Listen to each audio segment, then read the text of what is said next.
नमस्ते सरस्वते देवे गौरवाणी प्रचारिणे निर्विशेषा शून्यवादी पाश्चात्य देशकारिणे।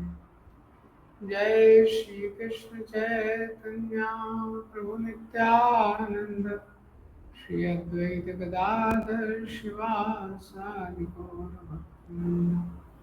हरे कृष्णा कृष्णा कृष्णा हरे हरे, हरे राम राम राम हरे हरे। हरे कृष्ण। तो हम श्लोक पढ़ेंगे, श्लोक संख्या 20 से 27 तक। अथा व्यवस्थितान् दृष्ट्वा धातराष्ट्रान् कपिध्वजा प्रवृत्ते शस्त्रसम्पाते धनुरुद्यम्य पाण्डव। ऋषिकेशं तदा वाक्यम् इदम् आह महीपते। अर्जुन उवाच सेनयोरुभयोर्मध्ये रथं स्थापयाम्यच्युता। यावदेतान् निरीक्षेऽहं योद्धुकामानवस्थितान्। कैर्मया सह योद्धव्यम् अस्मिन् समोद्यमे। युत्स्यमानम् अवेक्षेऽहम् या एते अत्र समागता। धातराष्ट्रस्य दुर्बुद्धे युद्धे प्रियचिकीर्षव। संजय उवाच एवमुक्तो ऋषिकेशो गुडाकेशेन भारत। सेनयोरुभयोर्मध्ये स्थापयित्वा रथोत्तमम्। भीष्मद्रोणप्रमुक्ता सर्वेषां च महीक्षिताम्। उवाच पार्थ पश्यतान् सम्वेतान् कुर्वन्ति। तत्र पश्चास्थितं पार्थ पितृन्था पितामहान्। आचार्यन् मातुलं भ्रात्रान् पुत्रान् पौत्रान् सखींस्तथा। श्वशुरान् सुहृदश्चैव सेनयोरुभयोरपि। तान् समीक्ष्य स कौन्तेय सर्वान् बन्धून् अवस्थितान्। कृपया परयाविष्टो विषीदन्निदमब्रवीत्।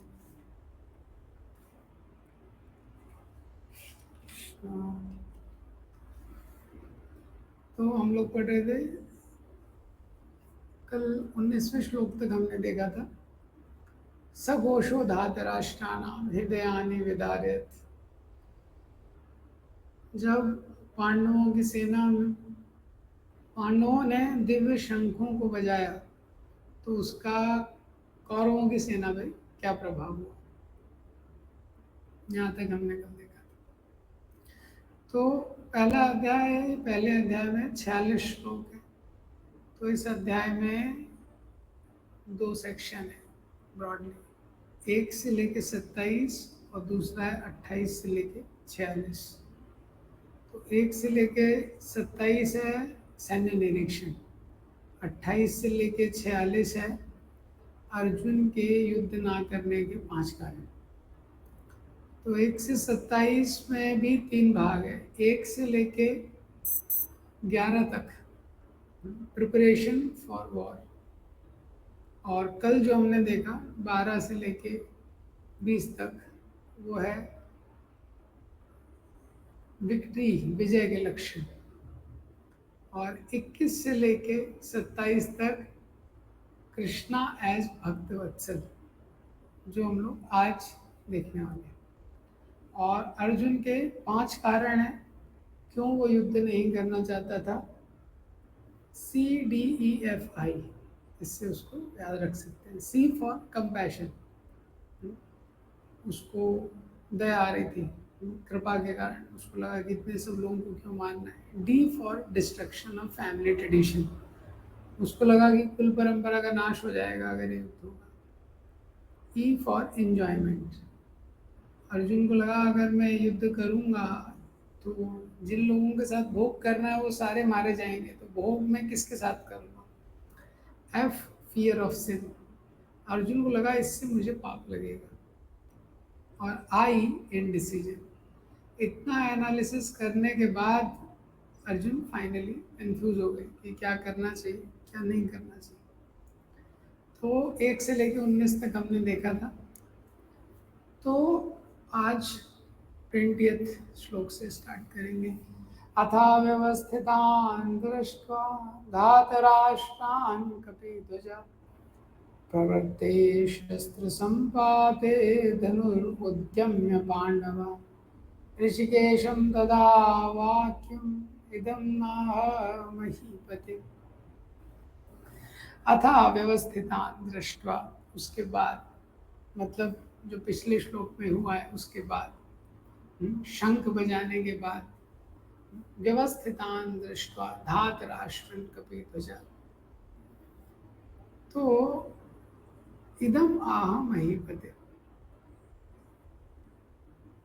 ये शंख बजाने के बाद जो धृतराष्ट्रान कपिध्वजा, कपिध्वज ये जो नाम है अर्जुन का एक नाम है कपिध्वज, क्योंकि अर्जुन का जो रथ था उसमें जो ध्वज था उस पर एक कपि जो हनुमान जी हैं वो बैठते थे, तो अर्जुन का ही एक नाम यहाँ पे दिया गया है कपिध्वज। तो उस समय जो अर्जुन है जो कपिध्वज है, तो उन्होंने धनुरुद्यम्य पांडवा, अपना धनुष उठा लिया। पांडवा शब्द भी यहाँ पे किसके लिए है? अर्जुन के लिए। तो पांडव 5 हैं, पांडवा नाम धनंजय, लेकिन पांडवों में भी प्रमुख क्या है? अर्जुन है। तो उन्होंने अपना धनुष उठा लिया, महीपते, हे राजन, और फिर व्यवस्थितान दृष्ट्वा धातराष्ट्रं, धातराष्ट्रं धृतराष्ट्र के पुत्रों को सेना में स्थित देखकर उन्होंने ऋषिकेशम तदा वाक्य, भगवान ऋषिकेश से इस प्रकार के बात, उन्होंने इस प्रकार की वचन कहे। तो उस समय हनुमान से अंकित ध्वजा लगे रथ पर आसीन पांडुपुत्र अर्जुन अपना धनुष उठाकर तीर चलाने लगे, तीर चलाने के लिए उद्यत हुए, और धृतराष्ट्र के पुत्रों के व्यूह में खड़ा देखकर अर्जुन ने कृष्ण से ऐसे वचन कहे। तो यहाँ से ये जो श्लोक है, इसके आगे से अब भगवद गीता का कन्वर्सेशन शुरू होता है, क्योंकि इससे पहले ऑब्जर्वेशन चल रहा है। संजय ऑब्जर्वेशन बता रहे हैं कि दुर्योधन ने क्या किया। दुर्योधन ने सेना को देखा, उसके बाद भीष्मा ने शंख बजाया, फिर कृष्णा ने शंख बजाया, फिर युधिष्ठिर आदि ने शंख बजाया, तो अभी तक वही चल रहा है संजय का ऑब्जर्वेशन। तो भगवद गीता का जो कन्वर्सेशन है ये श्लोक से 1.20 से लेके 18.74 तक भगवद गीता का कन्वर्सेशन है। अब यहाँ पे बताया गया है कि जैसे ही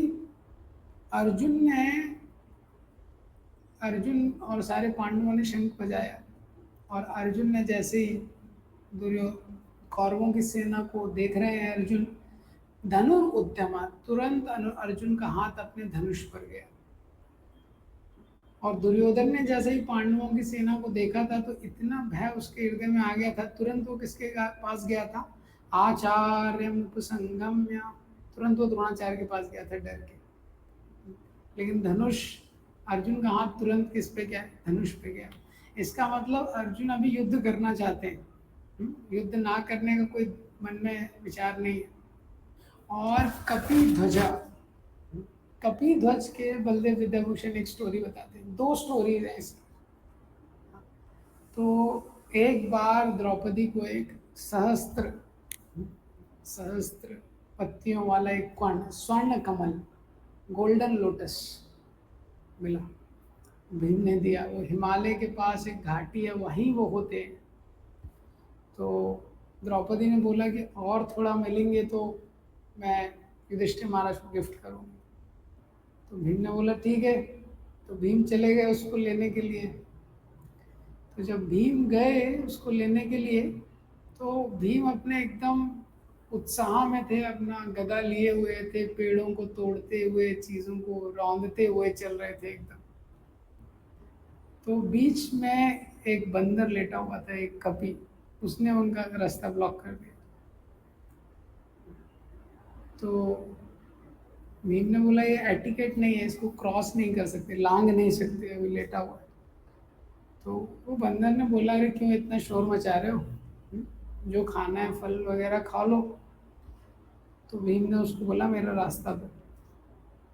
तो वो बंदर ने बोला मैं तो बहुत वृद्ध हूँ, मेरे चलने हिलने का कोई क्षमता नहीं है। वापस से भीम ने बोला कि मुझे रास्ता दो। वो बंदर ऐसे ही लेटा रहा। तो भीम ने फिर उसको हटाने का कोशिश किया, उसकी उसने वो उसकी पूंछ को एक हाथ से, दो हाथ से, पूरी शक्ति से, वो हिला ही नहीं पाए भीम। तो फिर भीम ने प्रणाम किया, समझ गया कोई तो दिव्य पुरुष है। फिर हनुमान जी ने अपना परिचय दिया।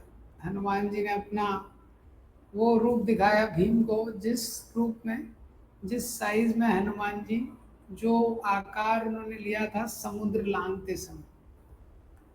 तो भीम ने बोला आप हमारे साथ युद्ध में सहायता कीजिए। तो हनुमान जी ने बोला मेरा टाइम चला गया है अभी, त्रेता युग में मैंने करा था जब मेरा रोल था, अभी मेरा रोल नहीं है। लेकिन मैं अर्जुन के ध्वज में रहूंगा, और युद्ध में जब तुम, युद्ध में जो क्षत्रिय होते हैं बहुत उत्साह में रहते हैं और चिल्लाते हैं शत्रु पक्ष के ऊपर। तो बोला कि जब तुम ये युद्ध में वॉर क्राइज बोलते हैं, तो जब युद्ध में तुम घोषणा करोगे, तुम वॉर क्राइज करोगे, तो मैं उसमें जुड़ जाऊंगा, और तो गर्जना मात्र से शत्रुओं की मृत्यु मृत्यु हो जाएगी। हनुमान जी बोलते हैं। दूसरा स्टोरी आता है कि अर्जुन एक बार रामेश्वरम जाते हैं। तो रामेश्वरम जब वो जाते हैं तो वहाँ पे एक वानर होता है। रामेश्वरम में वो पूछते हैं कि, वो देखते हैं कि ये पुल यहीं से भगवान राम गए थे, और उनको पता था भगवान ने इतने सारे वानरों का सहयोग लगा भगवान को पुल बनाने के लिए। तो अर्जुन बोलते हैं अरे ये तो डायरेक्ट बाणों से बनाया जाता, अगर मैं होता तो एक धनुष बाण से एक तीर निकालता और ये पुल बना देता, इतना सब झंझट करने का जरूरत ही नहीं था। तो वो जो वानर होता है वहाँ पे वो बोलता है लेकिन तुम्हारा जो पुल है ना, एक भी वानर का वेट नहीं हैंडल कर पाता। तो अर्जुन बोलता ठीक है अब भी बनाता हूँ मैं पुल, और इस पर कितना भी वेट डाल दो। तो अर्जुन तुरंत तीर निकालते हैं, चलाते हैं, और पूरा राम सेतु तुरंत तैयार हो जाता है पूरा पुल। अब जब उस पे जैसे ही वो वानर पहला कदम रखता है, पुल टूट जाता है। अब शर्त क्या होती है, कंडीशन, अर्जुन बोलते हैं अगर ये पुल टूट गया, अगर इस पुल को तोड़ देंगे वानर, तो मैं सुसाइड कर दूंगा। और वो वानर बोलता है कि अगर ये पुल ने वेट बियर कर लिया, तो मैं तुम्हारा, अगर तुमने ऐसा पुल का निर्माण कर दिया जो टूटे नहीं, तो मैं तुम्हारा दास बन जाऊंगा। तो अर्जुन वापस से पहली बार बनाते हैं, वानर पहला कदम रखता है टूट जाता है, वापस अर्जुन बनाते हैं वापस टूट जाता है, ऐसा 3-4 बार होता है। फिर अर्जुन मृत्यु, सुसाइड के लिए तैयार हो जाते हैं। जा रहे होते हैं तभी एक ब्राह्मण वेश में एक बालक आता है, और वो बोलता है कि आप लोग आपस में ऐसे नहीं निकाल सकते निष्कर्ष, कोई जज होना चाहिए ना किसी चीज़ का। तो बोला अब मैं जज हूँ, अब आप करो।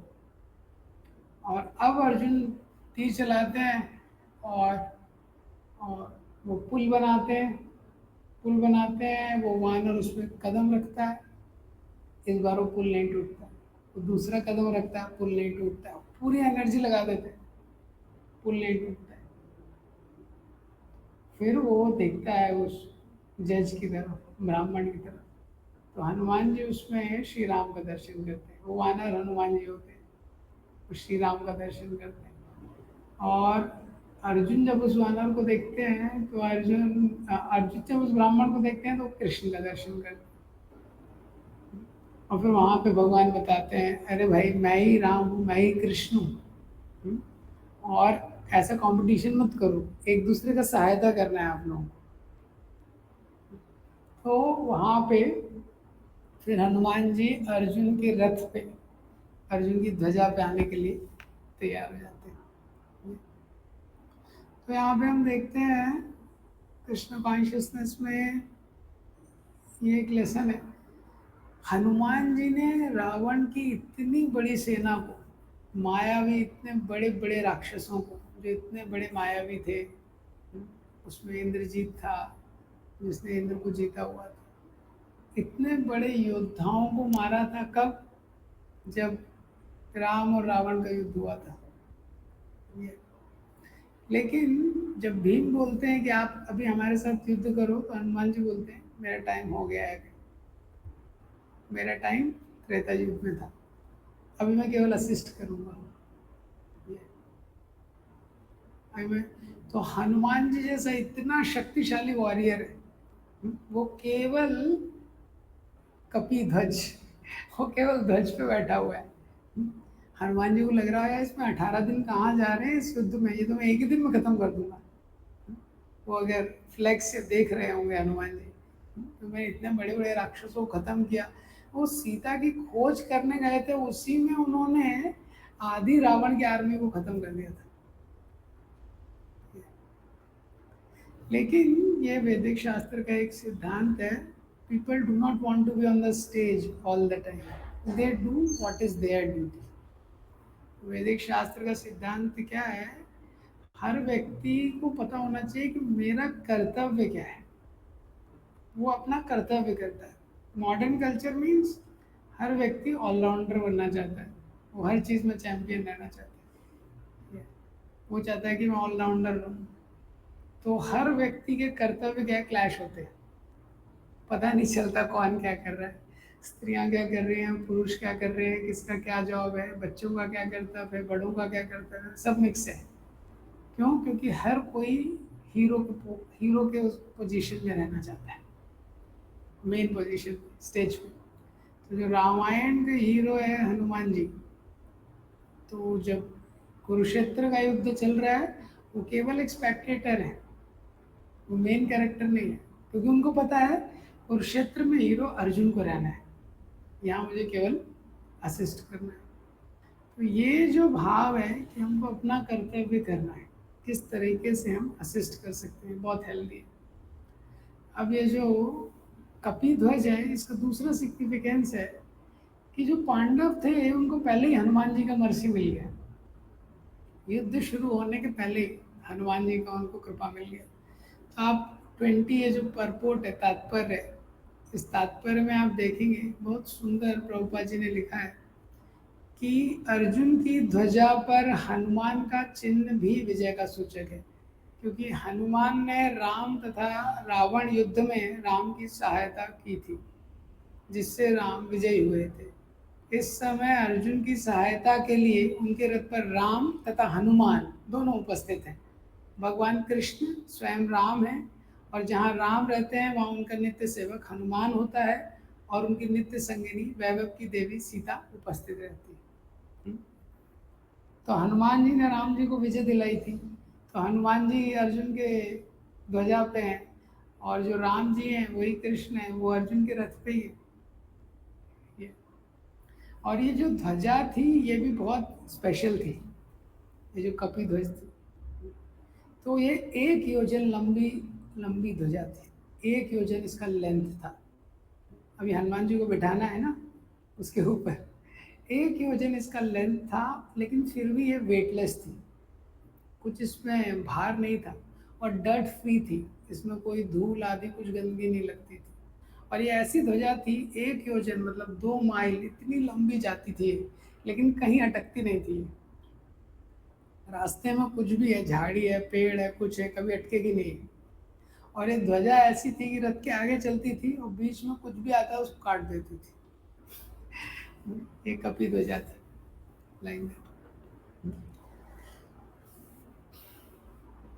तो यहाँ पे हमने ये 1.12 से 1920 में आ, बताया गया है कि इस चैप्टर में हम देखते हैं कि साइंस ऑफ विक्ट्री, ये सेक्शन का नाम क्या है? विजय के लक्षण। तो इसमें क्या क्या विजय के लक्षण हैं जो पांडवों के साइड से थे? तो पहला तो जैसे ही शुरुआत होती है, तो हम देखते हैं तथा श्वेते हयर युक्ते महती संदने स्थितो। भगवान और अर्जुन जिस पे है वो रथ दिव्य है, उसके घोड़े दिव्य हैं, और जो फिर वो शंख बजा रहे हैं, पांचजन्यम ऋषिकेशो देवदत्तम धनंजया, वो शंख दिव्य है। पांडवों की सेना में रथ दिव्य है, घोड़े दिव्य है, शंख दिव्य है, सारथी दिव्य है।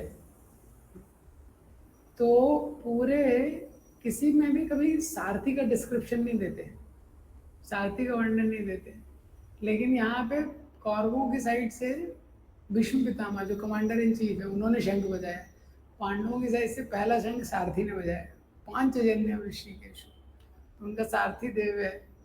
अब वो सारथी कृष्ण है और उनके साथ कौन है, हमेशा माधव उनका नाम दिया गया, माधव मतलब लक्ष्मी के जो पति है, तो लक्ष्मी जी उनके साथ रहती है, तो वो दिव्य है। और कपि ध्वजा, हनुमान जी उनके फ्लैग पे हैं, ये भी विजय का लक्षण, जिन्होंने राम जी को, तो इस तरह से 6-7 विजय के लक्षण ये 1.12 से 20 तक आते हैं। और जब पांडव शंख बजाते हैं तो उनका हृदय विदीर्ण हो जाता है। ये सब पहले से इंडिकेट कर रहा है कि पांडव जो हैं वो विजय को प्राप्त करने वाले हैं। अब इसके बाद अर्जुन क्या करते हैं, जब उन्होंने भगवान से ऐसा कहा, जब उन्होंने देखा, आर्मी को देखने के लिए रेडी हुए, तब अर्जुन उवाच सेनयोरुभयोर्मध्ये रथं स्थापयाम्युत यावत् एतान् निरीक्षेऽहं योद्धुकामान् अवस्थितान् कैर्मया स योद्धव्यम् अस्मिरणं समुद्यमे। तो यहाँ पे अर्जुन ने कहा कि हे अच्युत,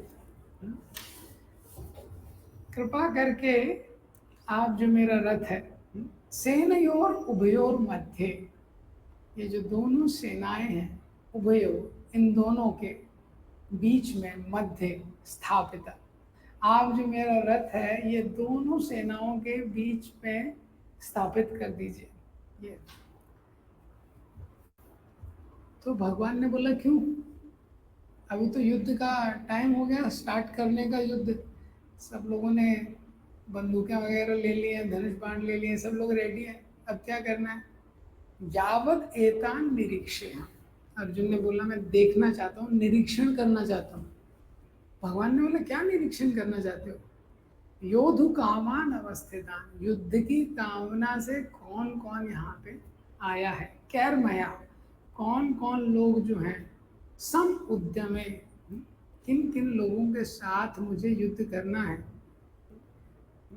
किन किन लोगों के साथ युद्ध करना है, मैं उनको देखना चाहता हूँ।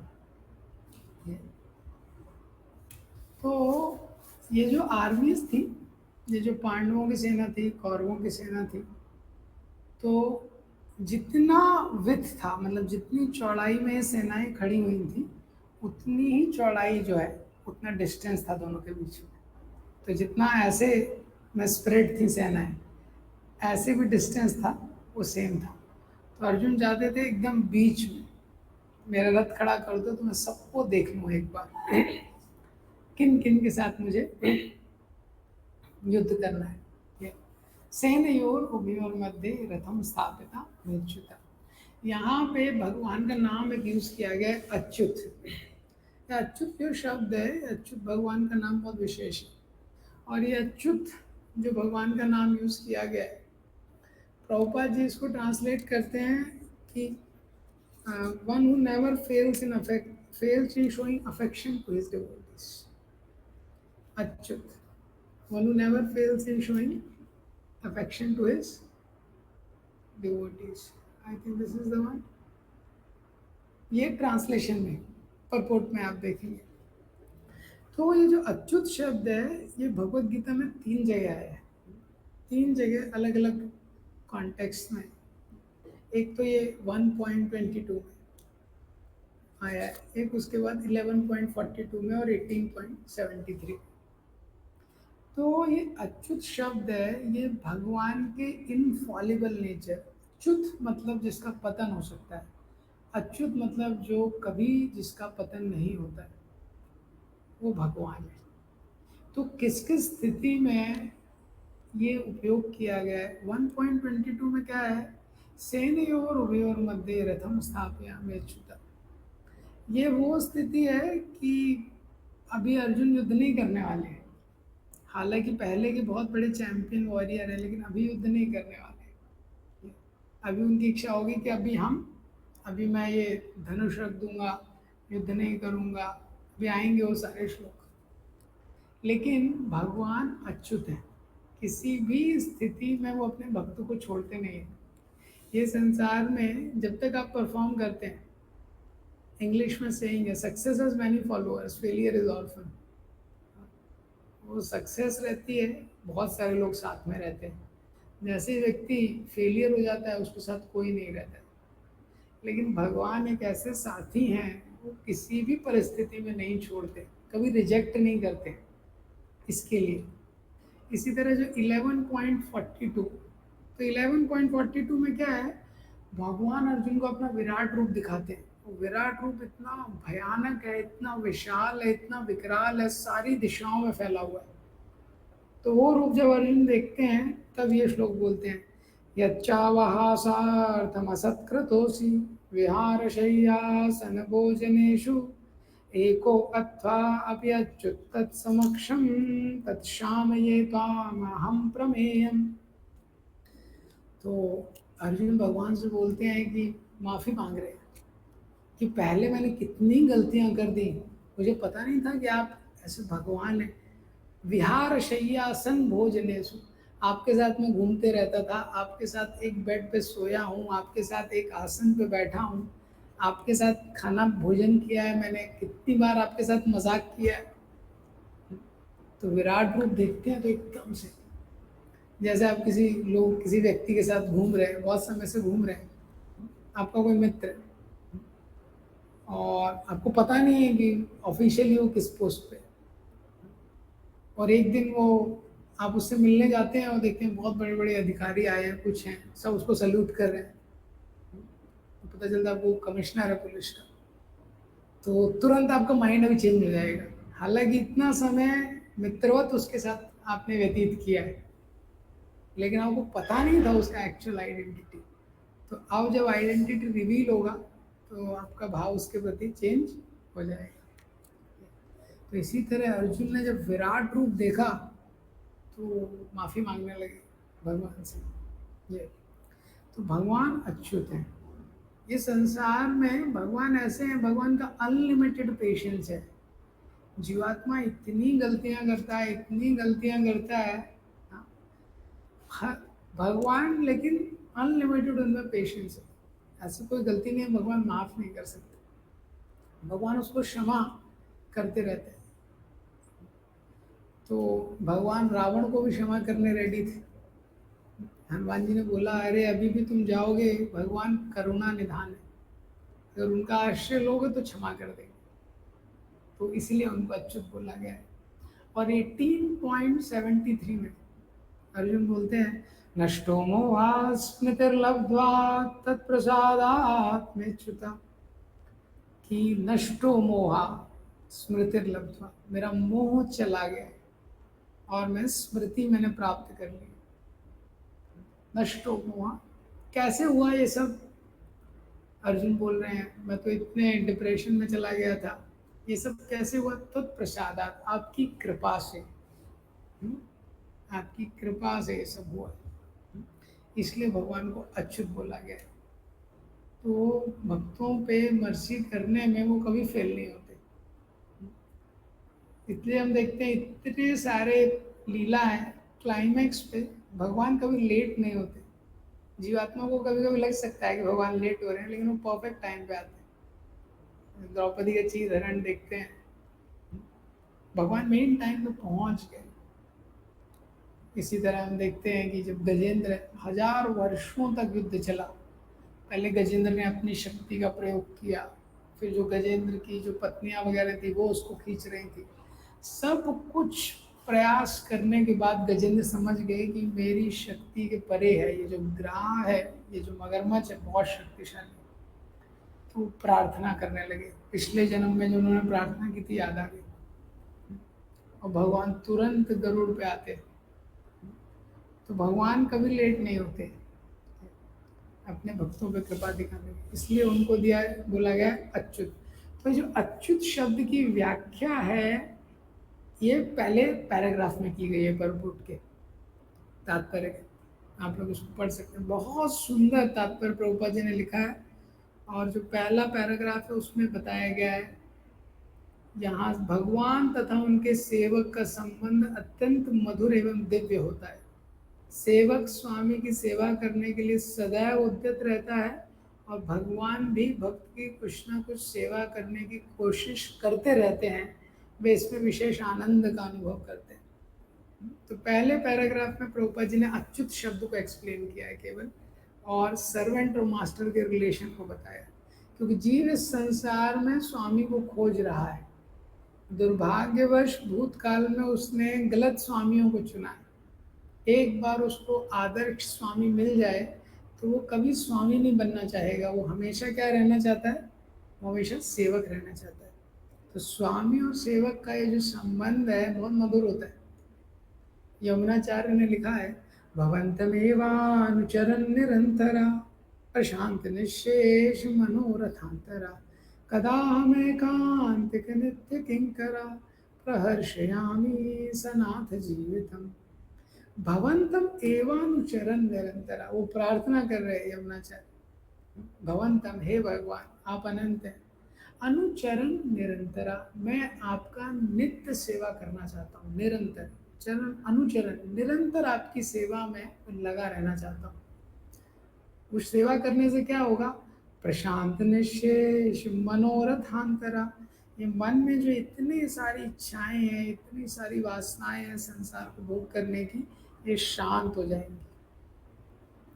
एक बार जीव भगवान की सेवा में लगता है, जैसे जैसे वो सेवा में लगता है सम्यक रूप से उसका हृदय शुद्ध होता है, संसार को एंजॉय करने की डिजायर क्या है, कम होने लगती है, शांत हो जाती है।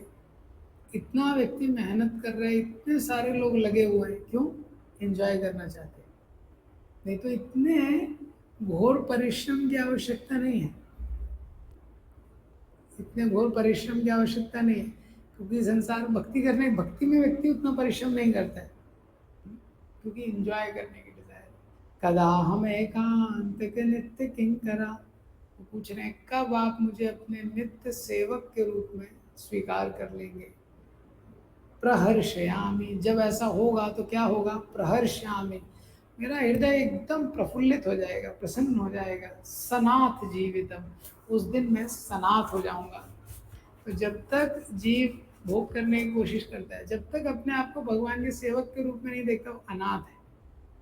वो कब सनाथ हो जाता है, वो स्वामी स्वीकार कर लेता है। स्ट्रीट डॉग और पेट डॉग का एग्जाम्पल देते हैं प्रभुपाद जी।